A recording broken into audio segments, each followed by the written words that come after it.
Welcome to Make Change Fun and Easy with your happiness expert, Samia Bano. This is the podcast to help change makers, coaches, trainers, and healers break your chains of fear so you can create the impact and income you desire with fun and ease. Please make sure you subscribe to enjoy every episode. This podcast is sponsored by the Happiness 101 program. Hello, salam, shalom, namaste, sat sri akal, aloha, hola, ciao, bonjour, bona, and privyet. It's really good to be with you again, and I'm so happy that you're joining us today. And I'm sure you will be really happy you're joining us today because we have a very special guest, and it's Charlotte Barrett. And Charlotte helps women expand into the CEOs that they desire to be. I think that is so cool. Welcome, Charlotte. Hi, massive welcome. Thank you for having me on the show, Samia. And I can't follow suit with saying all the languages, but I will just say massive hello to everyone listening. And it's such an honor to be here today and have this conversation with you. Thanks again for having me on. Oh, it's my pleasure. And I'm so excited to have you on because we are going to be talking about how to transition from your 9 to 5 to having your own business. And I know that this is a topic that will be so exciting for our listeners because, you know, our audience is an audience of change makers, as I like to refer to my tribe and to myself and my people. And change makers are people who have a passion to create massive positive change in their lives and also in the world.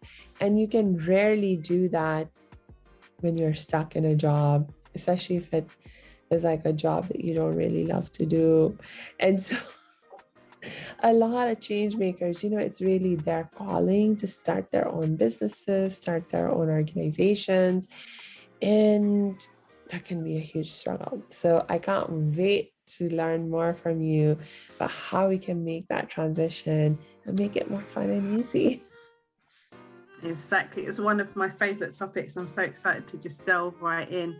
And as you said there, one of the reasons I'm so passionate about this work is because you can just start to make these changes. And so many people there are people that absolutely love their jobs, which is amazing and it's great. But there are so many people who are not living up to their full potential because of something I'd love to discuss today, because of a lot of invisible structures that we have on us. And sometimes when you're in that corporate world or in a job, that you've then just come to thinking that this is where you are at. So this is where your future is going to be. And this is why I love the work that that I do at my company. And it's really about showing and expanding so you can actually live your full potential, do what I love to call, do the work of your God's calling and be able to profit really well from it as well and go out there and make a change. And it is a transition and there's many unlearnings that needs to be done, but it's such a beautiful journey. And I also advocate that you can do both as well. You can take that time, learn the skill, learn the craft and transition really nicely. So very excited about where we're going to go with today's conversation.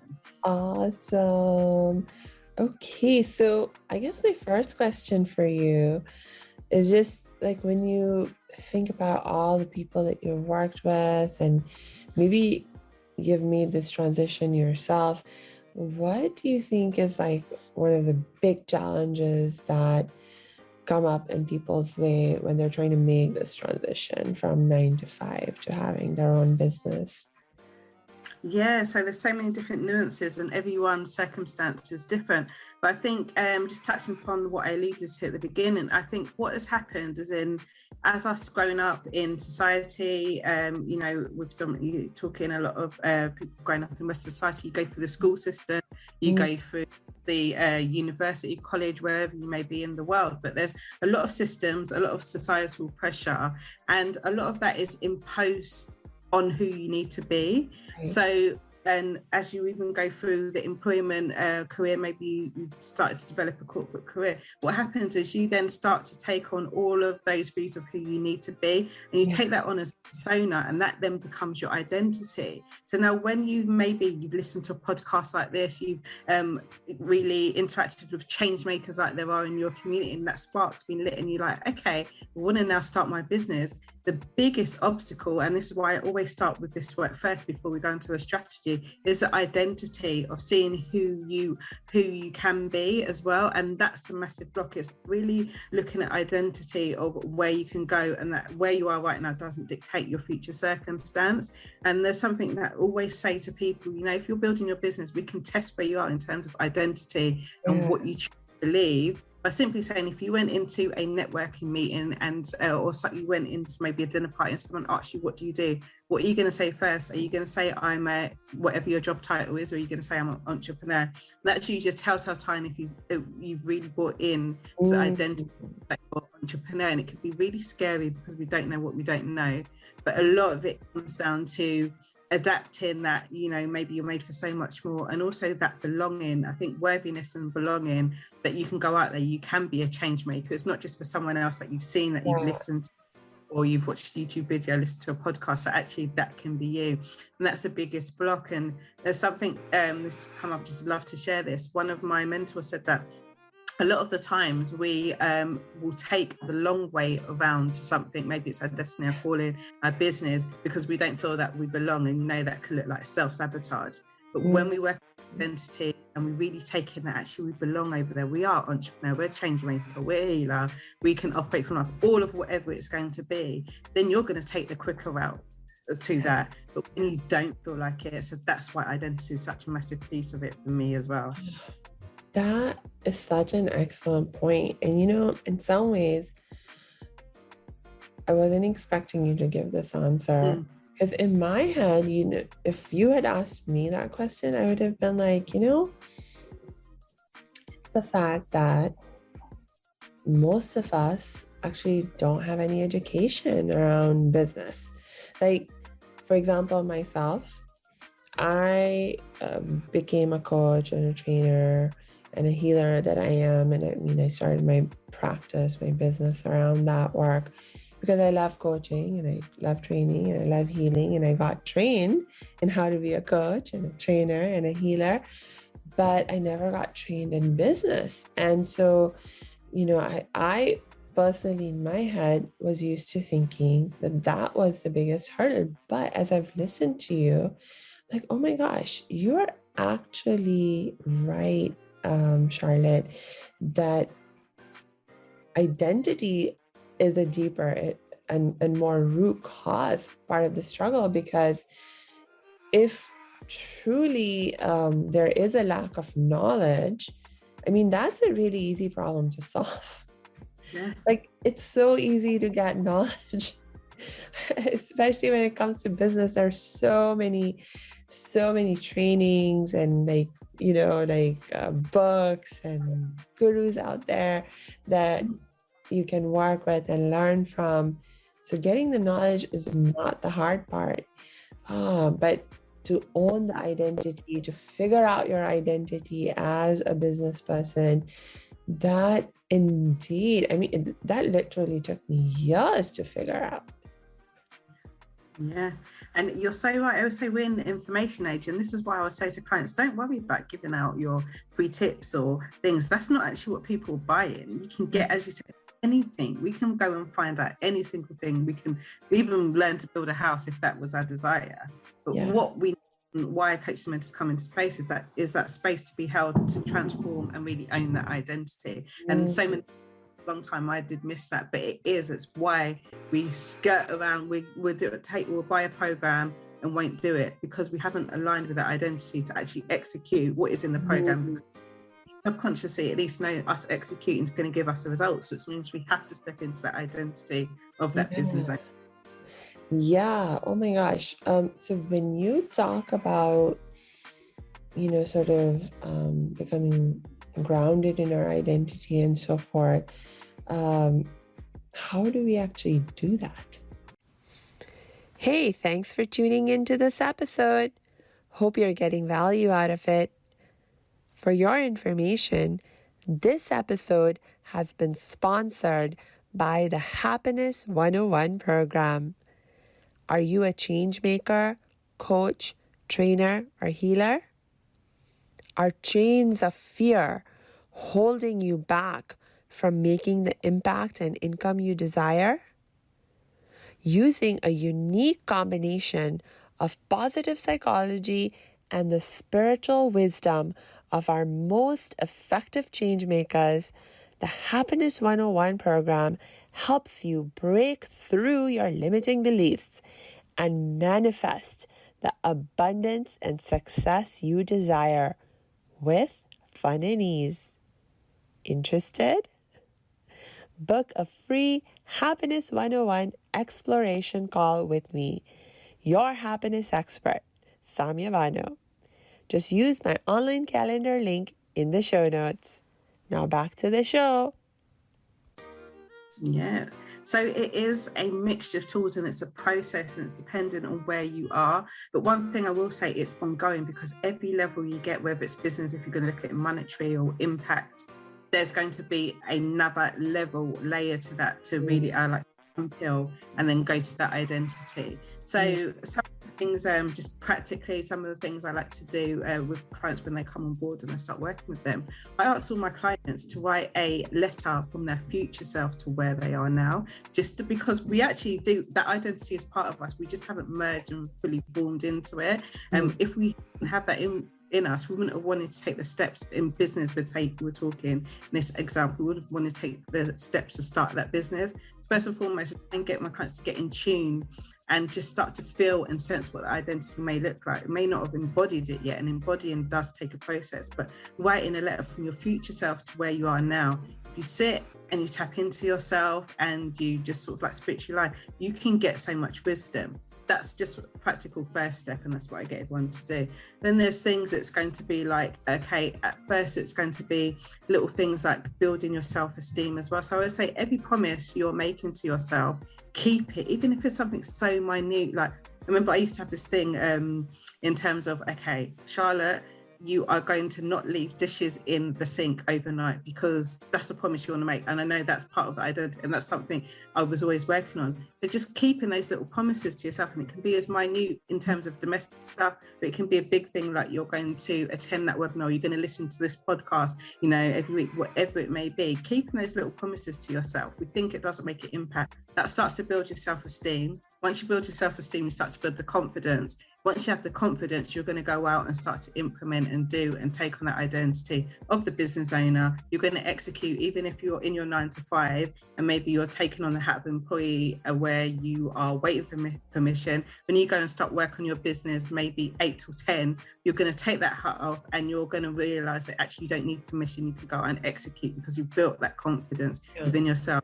They're little things, but they build up really, really strong, start help you really with that transition and the ownership of identity. That is so wonderful. That is really, my gosh, like pretty much everything that you mentioned, I think is so on point. And when you were talking about writing the letter, like from your future self to your current self, it actually made me realize that was actually one of the very first things. I did it in a slightly different context, but that was actually one of the very first things that I did that started me on my entrepreneurial journey. And what happened in my case was that I was actually taking this class. I was about to graduate from college. It was my last quarter. And I ended up taking this amazing class called The Most Effective Methods of Creating Social Change. And and it turned out to be structured, sort of like a leadership development class. Like, I had no idea what I was getting myself into when I took that class. I just knew it was going to be awesome because so many of my peers had taken it and they were all raving about it. But in any case, one of the things that they had us do was this really, really cool exercise where they were like, okay, imagine you're 30 years into the future and you've come back to your college reunion, and now you're seeing your classmates after 30 years. And so you're going to enthusiastically and happily and, just with great energy, greet each other because you're so excited to see each other after 30 years. And you're going to tell each other everything that you've been up to for the last 30 years. Yeah. So, the context was a little bit different, but it was basically us, as our future selves, telling our younger selves in a way, like what we had been up to and what we want to be up to. I love it. So much wisdom. And no matter how you sort of implement it in the different variations, it's just so powerful, because us as human beings in this busy world, we don't often get a chance or to connect with ourselves, our future self, ourselves, whatever it may be, wherever we are on our healing. So when you do that, it's just like, wow, actually, there's wisdom, there's connection. And when we start to connect, that's when you really start to thrive as well. And one thing I do with my private clients, I get them to send that letter when they start, and then I post it to them at the end of us working together. Yeah, which is because we need reminders all the time, because yes, that is so beautiful. I love those kinds of exercises too. And there's, I believe, actually websites where you can go and you can write, I think, emails to yourself and have the basically email scheduled to be sent to you at some future date. Amazing, love that. That's probably a more digital tech way than the letters, but yeah, I love that. That's really good, actually. Yeah, it's cool, because I think when you're doing these kinds of exercises, as you mentioned, this knowledge, these desires, these visions, like they're already inside of us, but our conscious mind is not always aware of them, and is oftentimes putting up obstacles in terms of, it has its fears and so forth that it's dealing with. And so it might not be able to realize what they are. So if you can do an exercise like this that sort of helps you get out of your mind a little bit, and I think it helps you connect more with your heart, your spiritual heart. So then you're able to, it just comes up. So amazing. Yeah, absolutely. I'd love for the listeners, if you try it, let us know how it goes as well. Yes, please do. Okay, so Charlotte, do you have any other amazing wisdom to share with us? Is there like another big problem that people have to deal with? So once they have a sense of their identity and they've started working on getting grounded in their identity, what challenge might come up next that they need to deal with? Yeah, so the massive one, which always comes up time and time again, is time. Actually, it's always, do I have time? And I think even when you have all the time in the world, you still wonder, do you have time? It's something I think as human beings we're always battling within time. But practically, there's some things we can start to really do to hone in if you're particularly building your business alongside a 9-to-5. And the first thing I always say is that it's going to be reassessing your priorities. You're not going to be able to do everything that you did before, as well as build this business, which is your future, and which you're working towards for whatever goals or desires they are. So it's going to be learning to start to set boundaries, saying no to things. And an analogy I use, and I say with clients, so think of it, you are going on a long journey, you're walking along a path, you've got this backpack. You don't want to walk on that long path with a really, really heavy backpack. You want it to be as light as possible so you make it to the end of the journey. So it means you're going to have to start taking things out, dropping it, whether it's, okay, maybe you can't help at the charity you're helping as much, reduce your hours, whether it's maybe you're going to have to ask partner or family or friends for support with children, whether it's you're going to need to drop that being admin of the family chat or the organizer, whatever it is, some things are going to have to drop. Not a lot of people will tell you this, but you can't do everything. We're not superhuman as much as we'd like to be. So it's making priorities, understanding what's going to be a priority. Then it's going to be, I say, just like you have your office hours with a job, you need to have office hours with your business, because it's where the compound effect really takes into place. So yes, you can start as little as an hour a day, but it needs to be committed, it needs to be consistent. And I would say the most practical tool, because I'm going to give some practical stuff as well, is just putting an alarm in your phone. We all have our phones actually glued to us. So think of your office hours, put that in the phone, put it as an alarm. And if you've got office at home, put that on the outside so everyone knows this is what's happening. And then practically then enrolling your friends and family around you on your vision. It becomes much more easier that way if everyone knows why all of a sudden you're not doing as much, why maybe you don't seem as fun, why maybe you're listening to podcasts in the car on the way, whatever it may be. So enroll everyone on your vision, and then you get that support and it becomes much more easier, and then time doesn't seem so much of a barrier. And then there's some more practical things and just being dedicated to your daily non-negotiables, which are the stuff, because everyone forgets we're in different seasons when we're in our business. You're in the startup phase, you're in the growth phase, the momentum. So understand when you're starting, particularly, that is about really proving your concept, getting clients in, and know which season you're in. Then you can really focus and you determine your daily non-negotiables by that. Hopefully that's helped with some practical stuff. Yeah, I loved everything that you were sharing again. And my gosh, several things I would love to follow up with you. But I guess the first thing that maybe I'd love to hear some of your perspective on is, like, I am with you that, we need to get some support. We need to, enroll people in our vision. Because you're right, you can't do everything. You're going to have to change all kinds of things in your life. And so you have to be able to enroll people in your vision. And I'm wondering,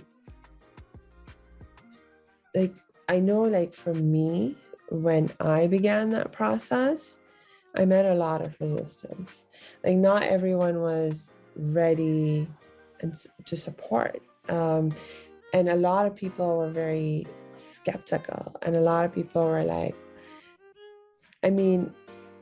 people have this tendency to think you're like, why would you leave your secure 9-to-5 job? You're getting great benefits, you have a steady income coming in, this and that. And so why would you leave all that? It's so risky to start your own business. And, just all of this.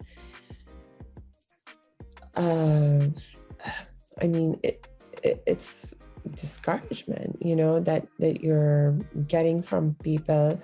And a lot of it, is coming from the people who are closest to you, and they're scared for you, they're concerned for you. And so it can be really challenging to deal with. Do you have any tips on how we can do that? Yeah, absolutely. And it's so common. I remember one of my clients recently was like, I've had a best friend for years, and all of a sudden now I'm doing business. She just stopped speaking to me. I don't know what happened. And it's something that does happen. I've had to, had my own encounters with family and friends. What I will say, I'm going to give you some tips, but you stick in it long enough and watch the tables do turn. I've been doing this for years and years and years now. And now I have so many people coming back to me, friends, family. Oh, how do you do it? What do you do? Wanting to be curious. But first and foremost, a lot of it starts because they've known you for a long period of time. They've known that other person of you, that person that maybe has switched careers or businesses every a couple of months or every year. So they haven't seen you be in something sustainable and long term. And often we just have to be able to prove that this is it, this is what we're determined and passionate. And then people go where we lead first as well. That's usually a big thing. In terms of sometimes why friends and family often are maybe skeptical, and I share this because sometimes it can help us understand why, but a lot of the time, family member, dad or mum or someone, it's usually because they're concerned about you, why there's that discouragement, and they haven't usually done that thing before. So if they see you see someone else going into danger and you can't help them, it's going to make you feel like you're incapable. So often they're trying to even protect their feelings, like they're not going to be able to save you or help you. If you do this business, it goes awfully wrong, whatever the worst can happen, which usually isn't as bad as we think it is as well. So often it's because it's out of protection and love, but they don't know how to help you or save you. And sometimes it can be a trigger with those around us, that you have actually taken a step to jump out of your comfort zone, go and do something that they actually wish they did, it can be why some people will dress back and maybe not speak to you anymore, because it's like a trigger to them. It's like, oh my gosh, they've actually taken the guts, but they haven't arrived to that point, which is perfectly fine. So we have to take that on board. And the biggest thing I always say, when you're jumping into entrepreneurship, or even whether you're further down on your journey, no matter where you are, really surround yourself with other people who are doing the same things. Because as I talked about that identity, it's going to take time for you to build like that layer of armor where someone else's opinions doesn't matter, because you've got so much faith in yourself. But that doesn't come overnight. So you really need to be putting yourself in situations with people who are doing it or who are a step ahead of you, that can hold you when those doubts come in, because they do come in. I'm not going to say they don't, but you need to see other people doing it. You need people to speak into you and say it is possible for you too, and see you in your highest form, in your power. And then afterwards, when that does start to happen, it affects you less and less and less. But you have to give yourself a fighting chance, because a lot of people will say they're starting a business, but that's the easy part, but staying in business is a much harder part. So I hope that's helped, and that's given some context around why and what you can do to support yourself during it. Sorry about that. Yes, for sure. That was very, very sensible, and I'm on board with you. Okay, so just because of constraints of time, I think we're going to have to bring you back, Charlotte, because you have so much more to share with us, and we're running out of time. But do you have any last tips or last words, or a last problem that you would like to highlight, and we can quickly address what the solution to that is as well? Yeah, so if you're choosing your business, you've decided, we've talked about the actual practical tips and moving forward, it's then in terms of just being commit to it for at least a year. Whatever you're doing, you can always tweak, but commit to it for at least a year if you're going in business, and then have some sort of accountability, because I would say particularly women, we always put ourselves to the bottom of the list. If things come up, you're like, please put your dreams on hold, put your business on hold, but commit to it for a year, be all in. And I'm saying this, all in doesn't mean you need to leave your 9 to 5 immediately, but be all in on this is your future. This isn't just a dream, this is a future, and you're going to figure out every way that you can.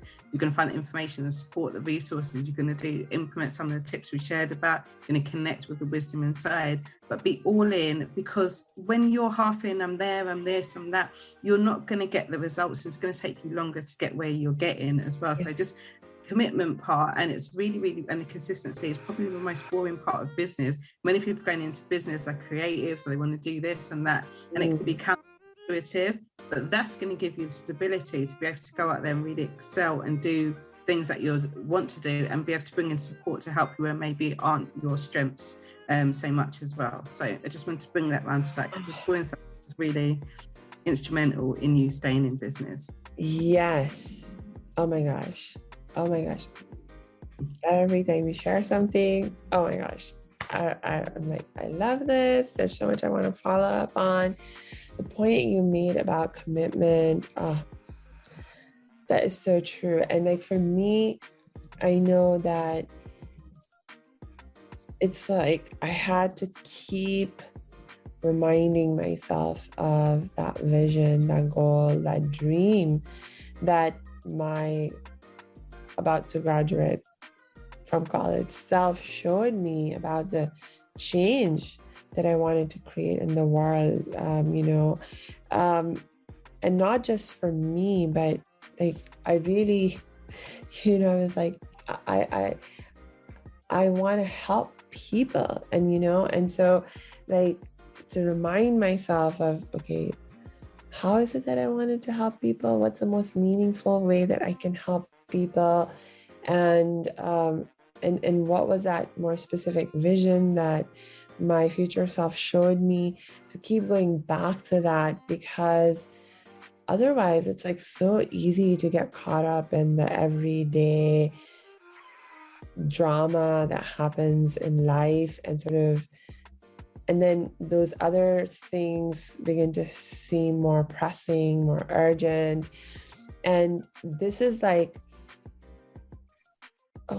makes me think about the 7 habits of most successful people. I hope I said Stephen right. Covey. Stephen Covey, and he said, one of the biggest mistakes that people make who are not successful is that they spend a lot of their time taking care of things that are feeling urgent, and not to say that they're not urgent,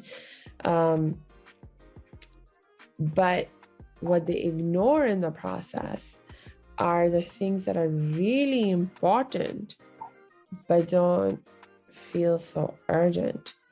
And so he was like, actually, the most successful people, what they do is that they will deliberately carve out time to first do those things that are really important but may not be so urgent, but they're really important. And so you just have to commit to doing them and carve out time to do it consistently, like you were saying, Charlotte. So absolutely. Yeah, urgency or urgent things can sometimes be a distraction, but I think that could be a whole nother podcast we can talk about that. Indeed. So for sure, I would love for you to come back and share more of your wisdom with us. But in the meantime, I'm just so happy and grateful that you joined us today and shared everything that you did share with us today. And I just want to remind all of our listeners to please check the show notes. Make sure you check the show notes, because we're going to be adding Charlotte's links in the show notes, so you can reach out to her and get some help and support if you are going through this process of transitioning from your 9 to 5 to your own business, because that will make this change a lot more fun and easy for you. Absolutely. My ethos is exactly, we want it fun and easy. Thank you so much, Samia, for having me. It's been such a good conversation, and we just scratched the surface, but loved every minute. It's been an honor. Awesome. So until we see each other again or hear each other again, I just wish you lots and lots of peace and joy.